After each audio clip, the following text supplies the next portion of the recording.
ხელვაჩაურის რაიონის სოფელი ქვედა კოკოლეთი.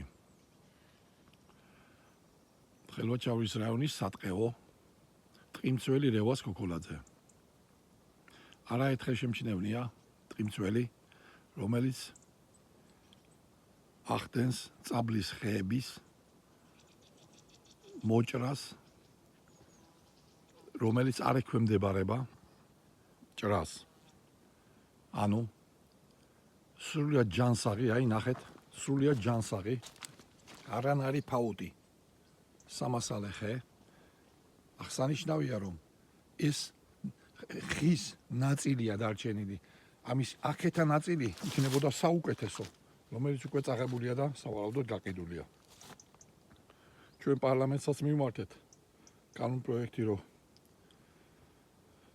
მიეღო ისეთი, რომ წაბლის ხეების ჭრა აკრძალულიყო. მაგრამ სამწუხაროდ შეჯერობით არ არის აკრძალული, როგორც ჩანს. წითელ წიგნში შეტანილი წაბლი ყოველ წელიწად ნადგურდება. აი, არანაირი ფაუტი.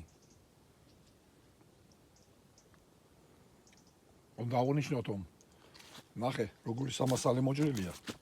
დარჩენილია ალბათ 7-8 მეტრო და 7-8 მეტროც აქეთ ექნებოდა საუკეთესო ნაწილი, რომელიც აღებულია. ასე უნდა აღნიშნოს, რომ აი გვერდით დგას ხმელი, მართლა ხმელი. ეს არ მოუჭრიათ. იმიტომ რომ მას მასალა არ გამოვა.